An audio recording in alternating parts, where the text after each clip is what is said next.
So my data structure now is going to be a set of sets of LR0 items.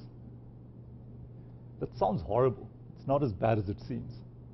Okay. What I'm trying to do is construct an automaton, construct a deterministic automaton.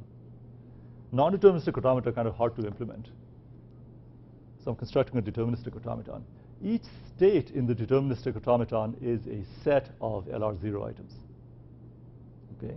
Therefore, the set of DFA states is a set of sets of LR0 items. Make sense? Okay. So C is the set of DFA states. Okay? The first thing I do is I take my grammar and I augment that with this extra production, S prime goes to S. And as I said, the reason I do that is that it simplifies figuring out when the parser is going to stop. Initially, my NFA state is simply the item S prime goes to dot S. And that says that initially the parser NFA is in a state where I haven't seen the program and I'm looking for something the start symbol could derive, the original start symbol. So that's a single NFA state. And I compute an epsilon closure on that. That's the initial DFA state. And now I say, here's my DFA state. What other states are reachable from this DFA state? And I find some new DFA states. And then I ask, what other states are reachable from the states that I found? And I keep doing this until I can't find any new states. Okay, so that's the essential intuition. So here's what I do. C is my set of DFA states, right? So C is a set of sets of LR0 items. Each set of LR0 items is a DFA state. So for each set of items in C, or each state in C, and for each grammar symbol X, I say compute the goto from this state on that grammar symbol. Well, there are two possibilities. Either I'll find some state to go to, or I'll say, no, this grammar symbol won't lead me anywhere productive. If goto from I on X is non-empty, that means that there is a state to go to, then I pick it up. I say, OK, that's something that's worth pursuing. If this is something that I've not already seen, it's a new state, then I add that to C. Okay? Again, C is my set of DFA states. So I do this for each state and for each grammar symbol, and I keep doing this until there is no change to C. So that means that I've found all the DFA states that are reachable from this initial state. And I return this set of states. Is this guaranteed to terminate?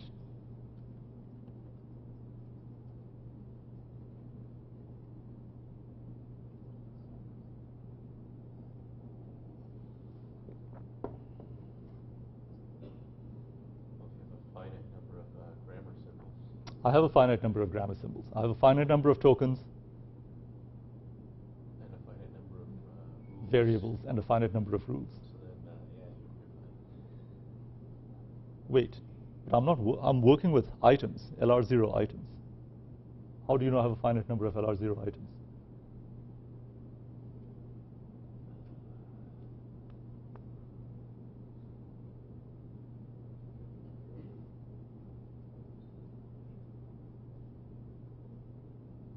What's an LR0 item?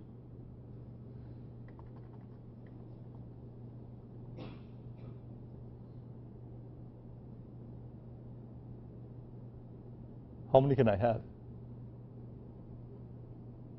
Let's suppose I have a production. Let's look at a single production. Well, by definition, a context-free grammar production has a finite number of things on the right-hand side. Okay? So if I have a production with n symbols on the right-hand side, how many items can I get out of that? N plus 1. Okay. Suppose I have m productions, and each production has at most n things on the right-hand side. How many items can I get? Times n, right? So that's finite. So I have only a finite number of items to work with. Okay.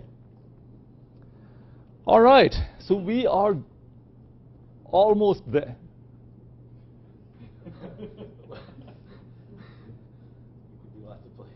What's that?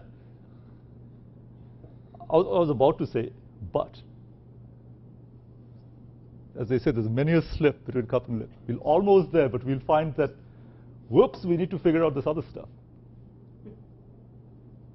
Here's the essential, I think I mentioned this last time, and I'll say it again. Here's the essential deal, okay? For transitions like this, I say, if I'm in this state, and this state says that one possible continuation is to see a 0, and then I see the 0, well, what should I do? I continue, right? I say, okay, now let's process this guy. And in order to continue, I need to shift that 0 on the stack. And eventually, this whole thing gets shifted onto the stack, and then I'm going to say reduce. So eventually, I'll chug my way down. I'll spend a bunch of time processing, seeing what comes out of S. Eventually, I'll get here, and I'll say, OK, now I'm ready to reduce. So the shift stuff is easy. I'm in this state, and so I can fill in the parse table actions pretty in a straightforward way. In this state, if the input symbol is 0, shift and go to this state. I can do that. The tricky stuff happens on the reduce actions. And we'll find that things are not as straightforward, because I come over here and I say, OK, I can reduce, but do I just reduce blindly? Or am I careful? Well, I have to be careful. I can't reduce blindly. And let's go back, way back, and look at this, OK? We know, because we are wise, we know and we can see, look, we can shift this B onto the stack, and then we can say, wow, look, this B has been shifted onto the stack. This B matches the right-hand side of this production. Reduce. Good stuff. Then we shift this B onto the stack. B is on the stack. We don't say reduce. So there's something else going on where the parser is using some other information. That's what's hard. OK? That's the tricky part here. So the shift actions are easy. It's the reduce actions that get hard. But before we go there, we've made some progress. We know how to fill in the shift actions in the parse table. So that's better than it had been. But let's see what the parse table construction looks like. And then we will have to make a digression to figure out the reduce actions. How do I construct the SLR1 parse table? I'm given a grammar G. The start symbol is S. I augment the grammar. So this is the new start symbol S prime. S prime goes to S. I construct the set of DFA states, I0 through IN. We just talked about that. Each DFA state corresponds to a parser state. So that's why I've been kind of conflating the two and talking about them interchangeably.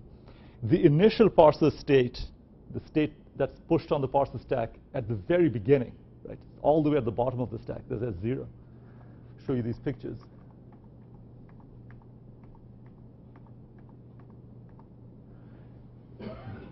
That guy at the bottom of the stack. That's the state that we got from the LR0 item S prime goes to dot S.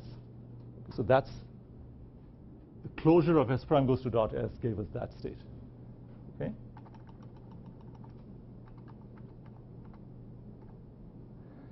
And the parser actions in any state S sub I will be defined by the item. So what we'll do is, now that we've constructed the set of states, and each state is a set of items, we'll look at those items and we'll figure out what the actions are.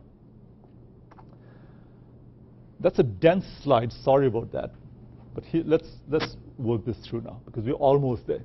If my DFA state I contains an item A goes to alpha dot A beta, where this guy is a token, like I described before, my state says, my state has an item where a legal continuation is to see the token A and then continue with something beta. And now, suppose in the input, I see the token A. Okay, this guy. I should shift, right? This item says, shift this guy and carry on. So when I was showing you that NFA earlier, I had a state, there was a 0 to the right of the dot. And I say, well, in that state, shift that 0 and carry on. So in this case, I shift. Well, going back to when we were talking about shift-reduce parsing, our parsers maintained the invariant that I'd always push a grammar symbol and then a state. Okay, we'd push the current state of the parser on the stack. And that way, the parser could just consult the top of the stack to see what state it's in and use that to look up the table. So what state do I push? Well, the state I push is the state this guy goes to when it sees the symbol A. So the state that I push encodes the state transition from I to J when it sees this token A. Does that make sense? How many people doesn't make sense? How many people it does make sense? Let me try it again. Actually, let me go back because this is a way dense slide here. These are NFA states. Each of these will expand into some collection of states. Each DFA state will have a collection of these items. Let's look at a DFA state that has this guy. So what this item says is that in that state, it's looking to see something that this right-hand side could derive, something from 0, S, 1. Then we find that we have, in fact, seen a 0. What state should I go to? I should go to the state where the 0 is now over here. I've walked the dot across. So it's the state that has this item. In my parse table, I'm going to encode exactly this. I'm going to say, in the state of the parser that has this item, I'm going to set the parser action for input 0 to be shift. The reason I shift is that I'm going to keep going. I'm in this state, so I've moved the dot along, and I need to see the rest of this right-hand side before I reduce. So I'm going to shift because I'm not done seeing that right-hand side. Shift and go to a state where this guy is the item. Okay. That's what this thing is saying. If my DFA state has a token to the right of the dot, then the action table for that state on the input symbol A is to shift and then transition to a state J, which is exactly the go-to. Go-to walks the dot across. Make sense? Yeah. So can you go back to the slides before this? Mm-hmm. A little bit, one more. Yeah, right there. So we're in that state where we found a 0. Uh-huh. And now we're looking for an S1. Mm-hmm. And so the state we go to after that is basically just looking for an S. Right. But where do we keep track of that we still need a 1? Somewhere else. Yeah, the question is, as I'm making these transitions from, I have a DFA state that has this item and maybe some others in it, and then my parse table says from that DFA state, if I see a 0, shift that 0 and go to a DFA state that has this item in it. And then at that point, somewhere, I'm going to have a transition on S, whatever that means. And the question is, where do I keep track of the fact that I still have to see a 1? Yeah. So what will happen is that this transition, so there's going to be, the parser is going to be in some DFA state that contains this guy and its epsilon closure. But it's going to contain this guy. I'm not going to have a transition on the symbol S, because if you think of what the parser is really seeing, the scanner is never going to say, oh, look, here's a expression. The scanner is going to say, here's an identifier, here's a plus, here's 12, here's an integer constant, right? So if I have a non-terminal, that's something that the scanner will not give me. So the only way I'll actually realize that I have a transition on S, just think intuitively of what a transition on S means. What a transition on S means, to go from here to here, means that I have seen something that S can derive, right? That's the intuition. Well, the scanner is not going to tell me when I have something that S can derive. The only way I'll know that I've seen something that S can derive is if I carry out a reduction using S. Because when I do a reduction, that means that I've seen the right-hand side of a production for S, and I've reduced that to S, which means I've seen something that S could derive. Okay? So this transition will happen when I do a reduce action. Okay, so how do I keep track of the dot that I have to see a 1? That's how that will happen. When I do a reduce action, the parser will go to a state where this guy shows up. And so again, a lot of the action is going to be in figuring out when to do the reduce actions. So that's where much of the complexity here comes. And we'll find that we'll go off and digress quite a bit to deal with that. Question? How would it make the one from S goes to 0 dot and one to S goes to dot? Would that I'm sorry, which one? the one where it goes like down and Come over here and show me. It's much quicker. okay. This one will do that. This one. That Yeah. What this is saying is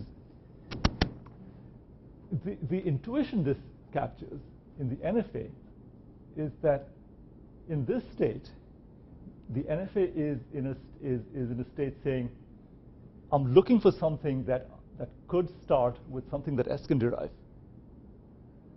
In order to see something that S can derive, I have to see something that one of the productions of S can derive.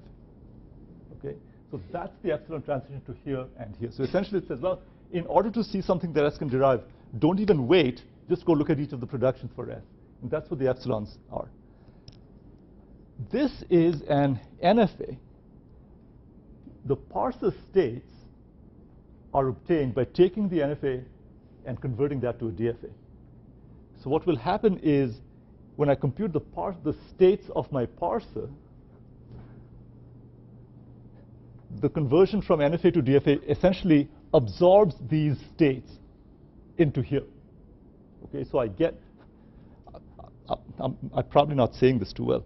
This closure computation says, if I'm in this state, add in this guy and this guy to form a collection of states.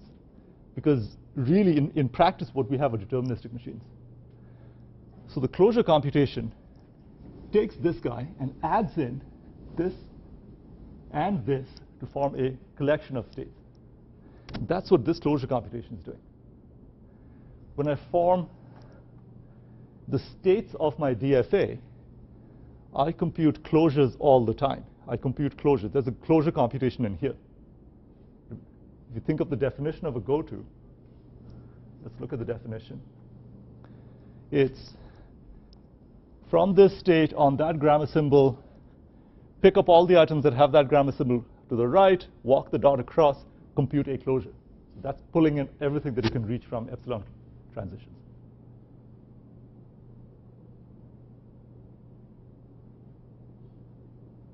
Is that good, or are we completely confused now?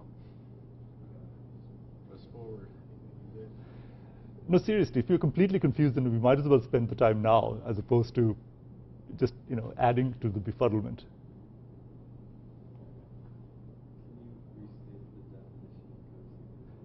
Can I restate the definition of What you just said.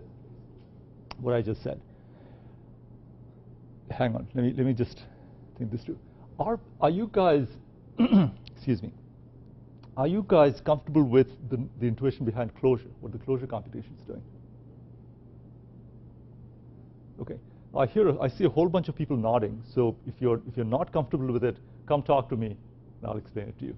Okay, so I'm going to just move ahead with the notion of closure. What closure is doing is it's sucking in everything that you can reach with epsilon transitions. So now I have a DFA state I, and I say, in this state, you have all this collection of the set of LR0 items. In this state, I now tell you, let's suppose we've seen something that the symbol x can derive. X is a grammar symbol. It could be a token. It could be a non-terminal. So we've seen something that x can derive. What is the new state of the parser? Well, I has a whole bunch potentially of items where x is the next continuation. I also has potentially all kinds of other items that don't have x as the next continuation. So I could continue with x, I could continue with something else. But we've just been told that we've seen x, something derivable from x. So the ones that don't have an x as the continuation are not relevant at that point. I pick up all of the guys that have an x to the right of the dot, where x is an immediate continuation. So these are the possible continuations of the parser's computation, that begin with x and then finish off with some other beta. And I say, OK, these are the ones that relate to x, but we've just seen x. So I can walk this dot across and say, OK, I've seen that guy. In the new state I'm going to, I have seen x, or something derived from x. So walk the dot across, I get this in that new state. And now from that state, once I've walked the dot across, I could have a whole bunch of other epsilon transitions. So I suck those all in using this closure computation.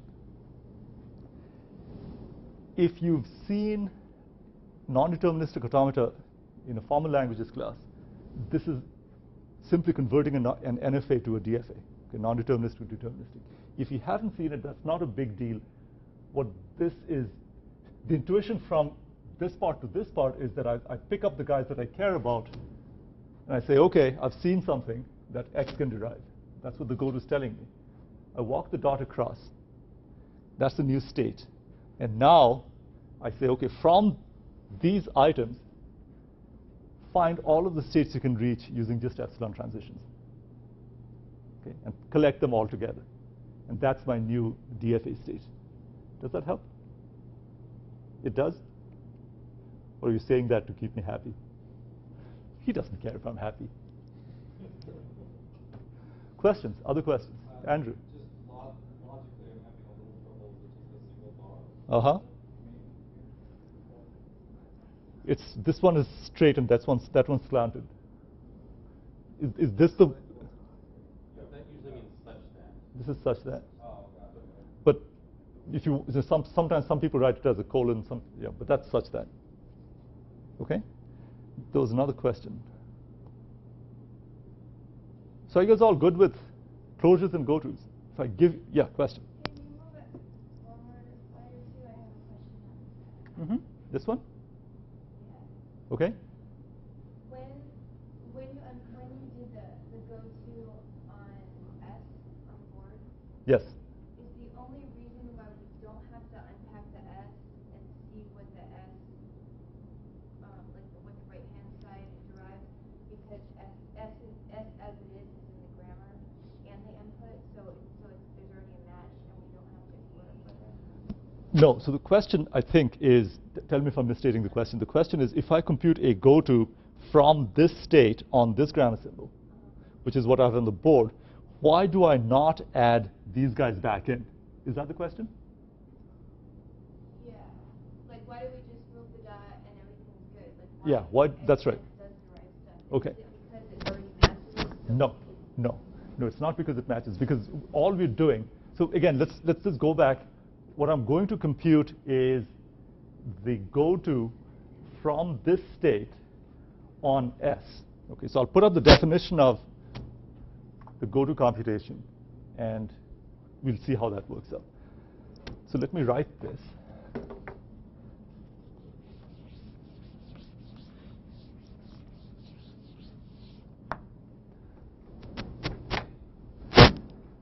So what you're computing is goto of this state.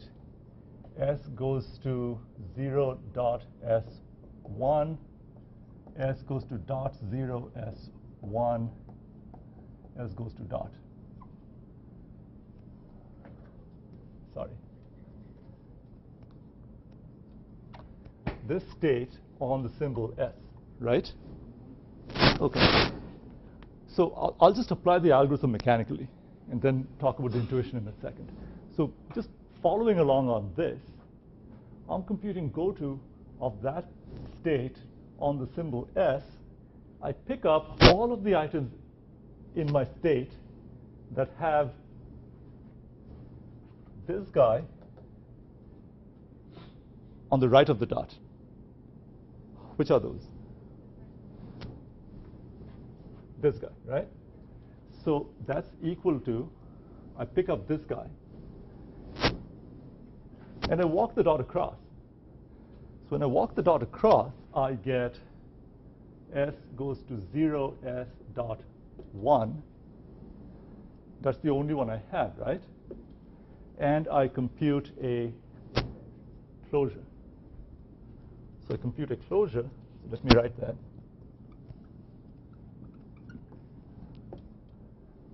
So now let's see what closure does. Let me put up the definition for closure. Here's closure. So add every item in I into closure of I. So what's closure of I? Well, I'll add every item in here to the closure. So it's S goes to 0, S dot 1, right? Then, if I have an item in my closure where there's a non-terminal to the right of the dot, then I take each of the production for that non-terminal, B goes to gamma, and I throw that guy in. So I look for all of the items in this closure that have a non-terminal to the right of the dot. How many do I have? I don't have any, right? So the closure ends over there for that reason, because I don't have any non-terminals to the right. Okay? Other questions? Okay. So coming back over here now, I have a state I. That state has an item where there's a token to the right of the dot. And the intuition is that in this parser state, one possible continuation is that I see the token A, and then I continue with some other stuff beta. Okay? So I say, okay, in this state, if you see an A in the input, then we say, all right, this guy applies. I shift that token, which essentially means keep processing this until we've seen the entire right-hand side when I can do a reduce. So I do a shift, and the state my parser goes to is the state where I go to.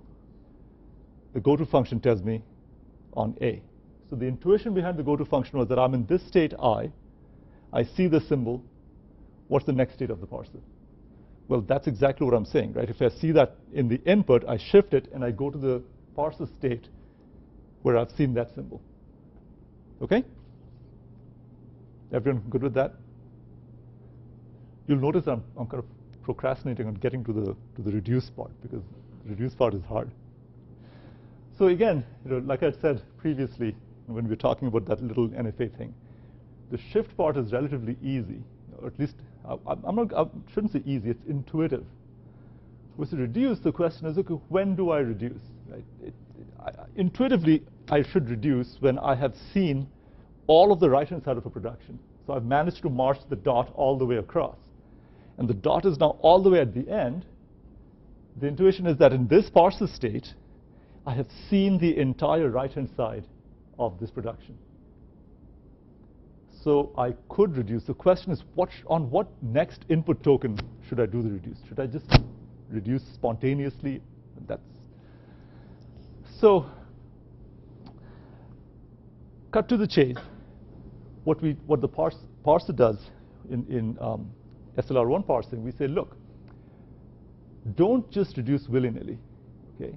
If in fact the parsing process is going properly, when you do the reduction, okay, if you're going to do a reduction, the next token will be something that somewhere, some shape, could follow the grammar symbol A. It could legally come after the grammar symbol A. Because that's the intuition, that we're saying, look, if the next input symbol is something that could, in fact, in some shape or form, follow the grammar symbol A, then that kind of confirms the intuition that we are on the right track. We have, in fact, seen something that A could derive. The next input token is something that could come after A.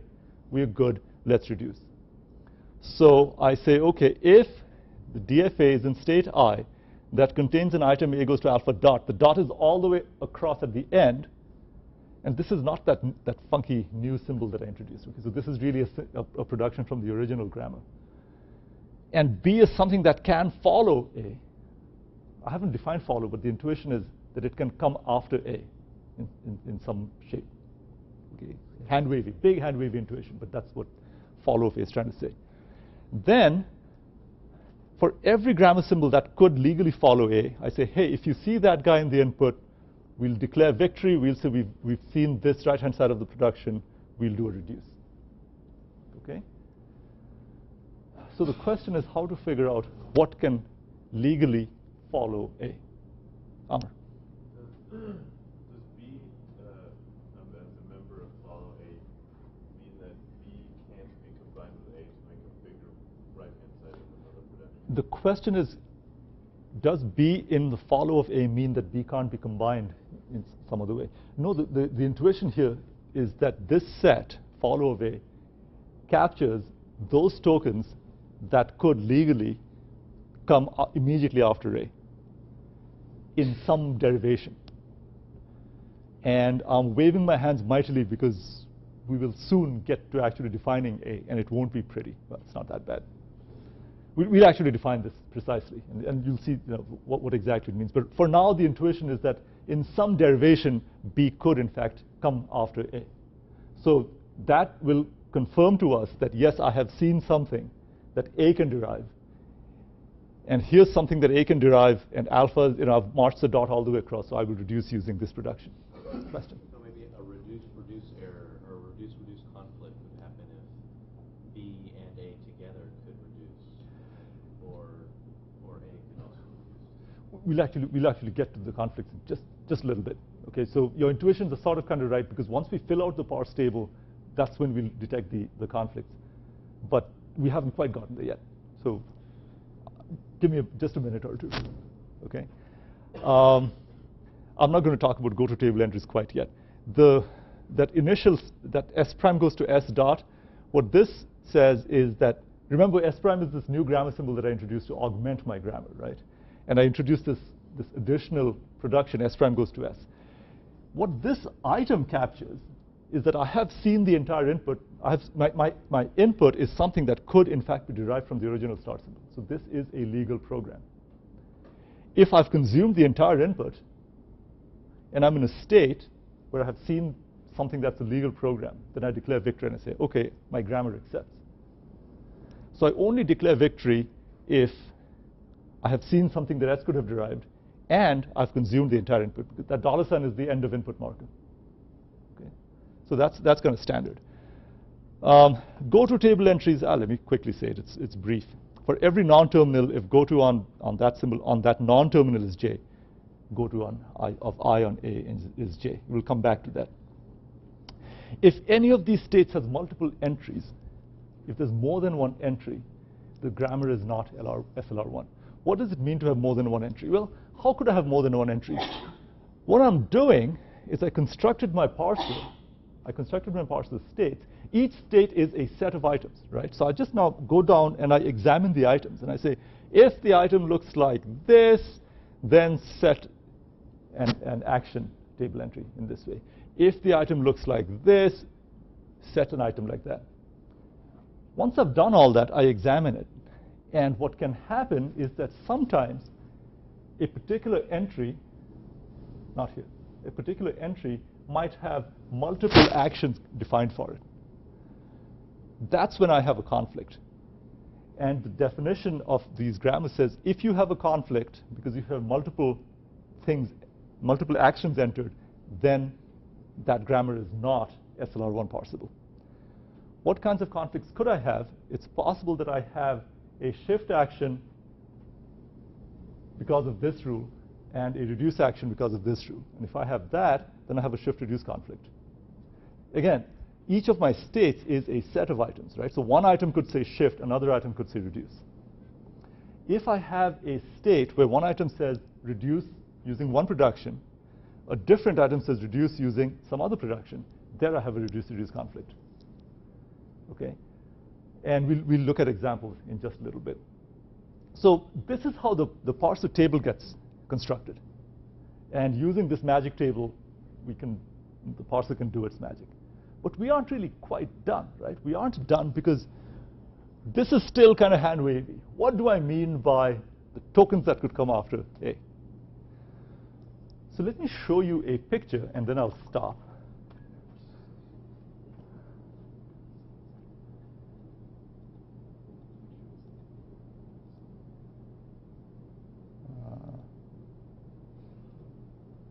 Nope, not parse trees.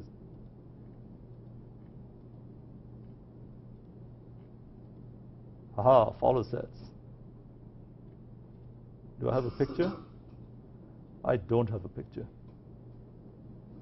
Well, shoot, I don't have a picture. I thought I had a picture, but I don't. So all I have is some notation. So I will not put up that notation today. In the 5 minutes that I have, let me draw you a picture. Pictures are much nicer than complex notation, especially early in the morning. Follow.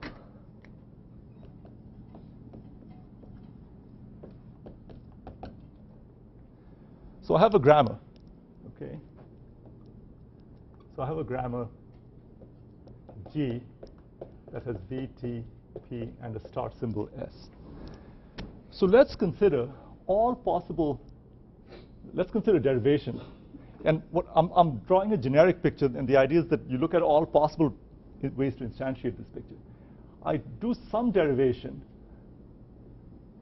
and you remember what a derivation is. You start with the start symbol and you apply the rules repeatedly, and you get bigger and bigger, you get different sequences of grammar symbols from these derivations. At some point, let's suppose I have an A. So I have some stuff, alpha, then I have an A, and then I have some stuff beta. All possible derivations, like all the different ways in which I could get this, where I have this A, that's a non-terminal I'm looking at. The question I ask is, what tokens could show up here?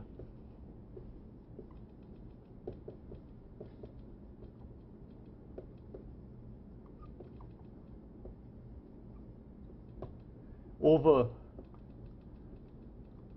all derivations. Okay, so I have my grammar. I start with the start symbol and I look at all possible derivations for this grammar. And I say in all of these derivations, look at situations where the symbol A shows up somewhere. And then ask, what tokens could show up immediately after that symbol A? Amr.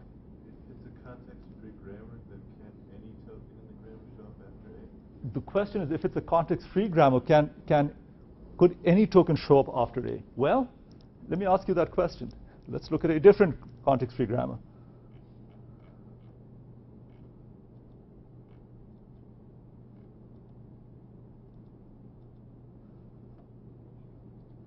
Question for you, could a 0 show up after S? Well, it's after. After. No. To the right of the S, you'll only get ones. Zeros show up to the left of the S, right? So that answers that question. Okay. So that's what I mean by a follow set. And if I had to state that in notation, I could, and we'll state that in notation on today's Wednesday. So I guess we'll state it on Monday. But this is really what that follow set computation is about. So the question is, can I actually compute the set of tokens that could show up over here? How many tokens could I get? Is that a finite set?